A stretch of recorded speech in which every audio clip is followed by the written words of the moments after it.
Hey guys, it's Dane at ZIMM'S Guitars. Another customer showcase video. Glenn, how you doing today? Good, good. Let's see this awesome guitar you've got. What'd you bring in today? Well, it's a 1964 Gibson Sg Junior. Now this one's been to the spa though. It's been through the spa, to the spa. Yeah, back Had in the a day. facial. Back in the day, there's no cracks or breaks, but it got sent in for a vintage makeover. What the guy did is he wanted it in TV yellow, which is real desirable. And it was done a long time ago. You can see the cracks in the finish. It's just checking. And look at this. Look at the density of that board. Nice Brazilian rosewood board. Just insane. And what they did is go through the whole guitar. If you look up here, it says Les Paul model, which wasn't correct for 64. But he wanted people to think it was older, I think.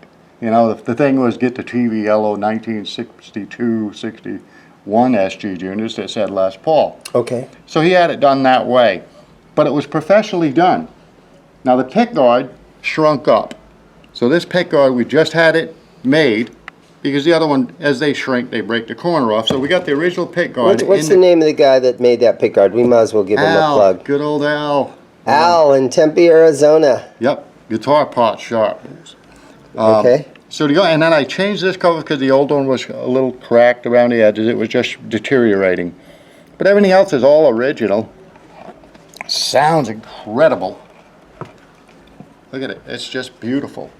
The serial number they wrote down, it's on a piece of paper in the back, but they did sand it off the headstock. But it's plain and simple. You can tell what it is because it's Brazilian rosewood. It's, you know, nice guitar. You got some dark here where it's been hanging on a rubber stand, you know. But geez, 1964, and these things rock. And I kind of like this one. I've got a 63 that I love. Just fantastic rock monsters. Once you play one, you'll get it, you know. So let me ask you a question about different finishes. I know that when you hang, you were just talking about, it's got a little mark here. The rubber on some of these rubber stands or hangers, right, that rubber will interact with the nitro. Okay. And it'll embed itself in it. So it's the nitro cellulose finish. Yeah. Is that how you say that? Yeah. A lot of guys will stand one on a stand and it'll sit in their music room for 5 months and they'll pick it up and go, what's that?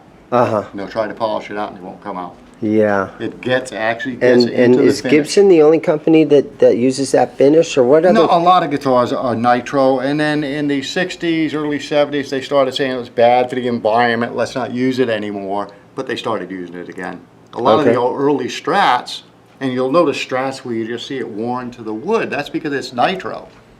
And in the 70s, what they were doing was nitro and then covering it with poly, or poly and then cover it with nitro.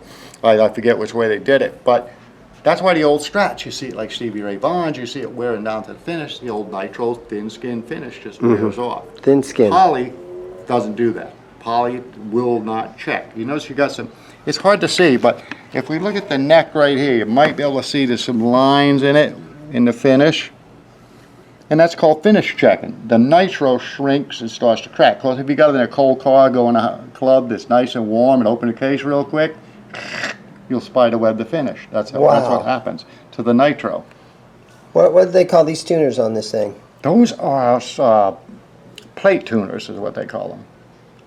Kind of cool. These guys did a real good job of restoring this. And so it's what you call it refinished. Yeah, this is actually the guy bought it, and you know, he just wanted people to believe it was a Les Paul special from 61 or 62. Because in 63, Les Paul started crabbing. I've seen 63 SGs that say Les Paul, but towards the end of 63, they didn't have Les Paul model on them anymore. This is actually a 1964. You look at the pots, you look at everything. 1963, before that, they had the slanted bridge. So if this actually was a 61 or 2, this bridge would be slanted. It wouldn't be going straight across. And the serial number that they wrote inside when they refinished it is a 64 serial number. Actually mid-64. And I've checked everything on it. And you know what's amazing? The neck tenon comes down about that far. When we had the pickguard off, that neck tenon comes this deep into the guitar. Unbelievable sustain out of these things. Huh. Nice guitars. Well, what do you think, Glenn? You gonna let me play that thing for a minute? You can play it. Awesome. Here we go. Let's see what it sounds like. The 1964 Gibson.